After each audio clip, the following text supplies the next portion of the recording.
साल 2017 और तारीख 2 अक्टूबर। अहिंसा के सबसे बड़े चेहरे महात्मा गांधी की जयंती। उसी रात राजस्थान के अलवर में रूह कपा देने वाला हत्याकांड सामने आया। एक ही रात में परिवार के 5 लोगों का मर्डर, जिनमें 4 बच्चे थे। 3 हत्यारों ने नींद की गोली से छाई बेहोशी का फायदा उठाकर सबसे पहले 5 के गले काटे और फिर शरीर पर चाकू से इतने वार किए कि बचने की कोई उम्मीद न बचे। लाशें इतनी लहूलुहान थी कि बिस्तर से खून की बूंदें रिस रही थी। सांसें टूटने से पहले 5 दर्द से तड़प रहे थे, जिंदगी की भीख मांग रहे थे। ये सब चुपचाप वहाँ खड़े देख रही थी एक औरत, जिसने नाजायज़ रिश्ते को बचाने के लिए इस घिनौने हत्याकांड की साजिश रची। मरने वालों में उसका पति था, 3 बेटे और एक भतीजा। चलिए कहानी को शुरू करते हैं, लेकिन कहानी में आगे बढ़ने से पहले अगर आप इसी तरह की और भी वीडियोस देखना चाहते हैं तो हमारे चैनल को सब्सक्राइब कर नोटिफिकेशन ऑन कर लें। 3 अक्टूबर 2017 सुबह 6 बजे अलवर शहर के शिवाजी पार्क थाने में सूचना मिलती है कि इस इलाके में मर्डर हो गया है। शिवाजी पार्क थाने के तत्कालीन एसएचओ विनोद समरिया मौके पर पहुंचे। घर में 5 लाशें पड़ी थी, 2 कमरों में खून बिखरा हुआ था। घर में रहने वाले बनवारी लाल शर्मा, उनके 3 बेटे मोहित, हैप्पी, अज्जू और भतीजा निक्की का किसी ने जानवर काटने वाले छुरे से मर्डर कर दिया था। पास में बनवारी लाल की पत्नी संतोष शर्मा दहाड़े मारकर रो रही थी। चीखते हुए कह रही थी, चाचा बिस्ना और कैलाश ने जमीन विवाद में मेरे पति और बच्चे सहित भतीजे की हत्या कर दी। बनवारी की पत्नी संतोष ने अपने 2 चाचा ससुर बिस्ना और कैलाश और उनके परिवार पर मर्डर के आरोप लगाए थे। पुलिस जांच में सामने आया कि काफ़ी समय से बनवारी के पिता मुरारी ने अलवर आने पर अपने हिस्से की ज़मीन अपने छोटे भाई कैलाश को दी थी। करीब 2 साल पहले बनवारी की पत्नी संतोष ने ज़मीन बंटवारे की बात कही थी। इसे लेकर चाचा बिस्ना और कैलाश में कहासुनी भी हुई थी। बाद में संतोष ज़मीन के बंटवारे और मारपीट की रिपोर्ट दर्ज कराने कठूमर थाने भी पहुंची थी। तब गांव वालों ने दोनों पक्षों को समझाया और मामला शांत करा दिया। ऐसे में ज़मीन विवाद तो था, लेकिन गांव में कोई ये मानने को तैयार नहीं था कि इस छोटे से विवाद में बिस्ना और कैलाश अपने सगे भाई मुरारी का पूरा परिवार ख़त्म कर सकते हैं। यहाँ तक कि खुद मुरारी के भी ये बात गले नहीं उतर रही थी। इसी बीच पुलिस ने CID CB के स्पेशल डॉग किलो को मौके पर बुलाया। किलो घर के आसपास घूमा और वापस घर में ही घुस गया। ऐसे में पुलिस का ये प्रयास कोई सफलता नहीं ला पाया। इधर पुलिस को पता चल गया था कि मृतक बनवारी का छोटा भाई मुकेश मर्डर के 3 दिन बाद भी घर नहीं लौटा। वह 1 अक्टूबर से पाली के जोतारण गया था। वह अलवर से जोतारण जाने के लिए अपना मोबाइल भी पिता मुरारी लाल को दे गया था। भाई भतीजे वह बेटे की मौत के बावजूद उसके घर नहीं आने से पुलिस का संदेह गहरा गया। पुलिस को पड़ोसी वह परिवार के दूसरे सदस्यों से ये पता चला कि मुकेश का भाभी संतोष से अक्सर झगड़ा होता था। इस बीच मुकेश घर लौटा तो पुलिस ने पूछताछ की, लेकिन कोई क्लू नहीं मिला। इस बीच पुलिस लगातार मृतक बनवारी की पत्नी और उसके परिजनों से पूछताछ कर रही थी। संतोष हर बार अलग अलग कहानी बना रही थी। परिजनों से हुई पूछताछ में सामने आया कि वो धार्मिक कथाओं में अलग अलग धार्मिक किरदार के रोल प्ले करती थी। इसके अलावा वो ताई कमांडो कोच भी थी। इसी के चलते अक्सर अपने घर से बाहर रहती थी। वो भागवत कथा भी करती थी। इस दौरान उसका पूरा खर्चा बड़ौदा मेव का रहने वाला हनुमान प्रसाद जाट उठाता था। पुलिस ने आस पड़ोस में अपने सोर्सेज से पता किया तो सामने आया कि काफ़ी समय से हनुमान और संतोष के बीच लव अफेयर चल रहा था। पुलिस ने दोनों की कॉल रिकॉर्डिंग खंगाली तो ये बात साबित हो गई। इसके अलावा पुलिस ने बनवारी के घर के पास एक कोने पर लगे CCTV की जांच की तो उसमें हत्या की रात स्कूटी पर सवार 3 जनों के जाने की फुटेज मिली। ये तीनों चादर ओढ़े हुए थे। इसके बाद रेलवे स्टेशन के पास वो स्कूटी भी मिल गई। स्कूटी पर खून के निशान थे। पुलिस जांच में ये स्कूटी संतोष की ही निकली। कॉल डिटेल में संतोष और हनुमान के बीच लव अफेयर की बात सामने आने और CCTV फुटेज में संतोष की स्कूटी दिखने के बाद पुलिस दूसरे ही दिन उदयपुर में हनुमान तक पहुंची और उसे हिरासत में लिया। पहले हनुमान कुछ भी बताने को तैयार नहीं था, लेकिन जब पुलिस ने सख्ती दिखाई तो वो टूट गया। हनुमान ने बताया कि वो उदयपुर के सीकर में एक दोस्त के साथ BP एड की ट्रेनिंग कर रहा था। साल 2014 में एक टूर्नामेंट के दौरान उदयपुर में उसकी ताई कमांडो कोच संतोष से दोस्ती हुई। दोनों की उम्र में 10 साल का फ़र्क था। इसके बावजूद दोनों एक दूसरे के नज़दीक आ गए। हनुमान ने बताया कि वो संतोष के साथ मालाखेड़ा में अपने दोस्त कपिल के कमरे में भी जाता था। यहीं पर संतोष की हनुमान के दोस्त कपिल और दीपक से भी जान पहचान हुई थी।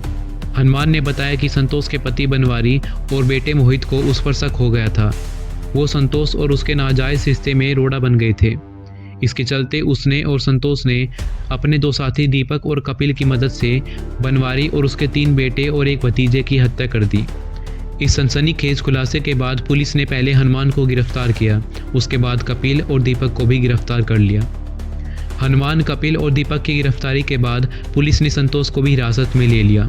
उससे पूछताछ की तो संतोष ने इस हत्याकांड में खुद के इन्वॉल्वमेंट होने से इनकार कर दिया। संतोष का कहना था कि वो निर्दोष है और उसे झूठा फंसाया जा रहा है। उसने कहा कि हनुमान जाट से मेरे अवैध संबंध नहीं है। हनुमान और उसके साथियों ने ही इस मर्डर को अंजाम दिया है। उन्हीं से पूछो क्यों मारा, मैं तो बेकसूर हूँ। पुलिस इन्वेस्टिगेशन में जब हनुमान, कपिल और दीपक को संतोष के आमने सामने बैठाया तो धीरे धीरे हत्याकांड की पूरी कहानी सामने आ गई। इन्वेस्टिगेशन में सामने आया कि कठुमर के गारू गांव की रहने वाली ताइक्वांडो कोच संतोष शर्मा की शादी 1999 में अलवर के शिवाजी पार्क में रहने वाले बनवारी लाल शर्मा से हुई थी। शादी के करीब 15 साल तक सब कुछ सही चल रहा था। दोनों के 3 बेटे थे। बनवारी लाल अलवर के MIA स्थित एक फैक्ट्री में ऑपरेटर का काम करता था। परिवार की आर्थिक स्थिति कमज़ोर थी और संतोष लग्जरी लाइफ जीना चाहती थी। वह थोड़ा बहुत ताइक्वांडो भी जानती थी। गरीबी के कारण संतोष अपने पति बनवारी को पसंद तक नहीं करती थी। यहाँ तक कि अपने 3 बेटों से भी उसे लगाव नहीं था। वह लग्जरी लाइफ जीना चाहती थी। कई बार हनुमान के साथ कई दिनों तक घर से बाहर रहती थी। संतोष के पति बनवारी उसे ट्रेनिंग के लिए बाहर जाने से रोकने लगे। इस बात से संतोष परेशान होने लगी। उसने ये सारी बात हनुमान को बताई। दोनों को लगा कि बनवारी और मोहित उन दोनों को मिलने नहीं देंगे। 2016 में हनुमान ने संतोष के साथ मिलकर बनवारी और मोहित के मर्डर की साजिश रच ली थी। सब कुछ पहले से ही तय हो गया था कि मर्डर कैसे करना है, लाशों को कैसे ठिकाने लगाना है, खुद को बचाने के लिए क्या क्या तर्क देने हैं। दोनों की इस प्लानिंग में गुजूकी निवासी दीपक और उसके मामा का लड़का कपिल भी शामिल था। हत्या के करीब 2 महीने पहले अगस्त 2017 में हनुमान ने फर्जी आईडी से 2 सिम खरीदे थे। इनमें से एक सिम हनुमान के पास था और दूसरा संतोष के। दोनों इन्हीं सिम कार्ड का इस्तेमाल करते थे ताकि किसी को भी उनकी प्लानिंग की भनक ना लगे। हत्या के लिए हनुमान ने 30 दिसंबर 2017 को ऑनलाइन 1260 रुपये में जानवर काटने वाला छुरा मंगवाया था। हत्याकांड के 2 दिन पहले हनुमान अलवर आ गया था। संतोष और हनुमान ने मिलकर रूट भी तय कर लिया था कि हत्याकांड के बाद कौन कहां से फरार होगा और उन्होंने तय किया कि 2 अक्टूबर रात 1 बजे बनवारी और मोहित की हत्या कर देंगे। दोनों ने प्लानिंग की थी कि मर्डर से पहले पूरे परिवार को नींद की गोलियां देनी है ताकि कोई आवाज़ न करे। इसके लिए हनुमान ने ही संतोष को नींद की गोलियां दी थी। संतोष ने इन गोलियों को चटनी के साथ पीसा और फिर रायते में मिलाकर परिवार को खिला दिया। यह गोलियां पीसते हुए संतोष की छोटी बहन कविता ने देख लिया था। उसने भी पूछा कि ये क्या पीस रही हो। संतोष ने उसे फटकार कर चुप करा दिया। नींद की गोली के कारण कविता और उसका बेटा भी नहीं जग पाए थे। संतोष लगातार हनुमान से फ़ोन के जरिए कांटेक्ट में थी। वह एक मिनट की अपडेट हनुमान को बता रही थी। रात 9:44 पर संतोष ने हनुमान को फ़ोन कर बताया कि नींद की गोलियां दे दी है और सब सो गए हैं। हनुमान करीब रात 10 बजे वहां पहुंचा। संतोष ने हनुमान को वापस जाने को कहा और रात 1 बजे वापस बुलाया।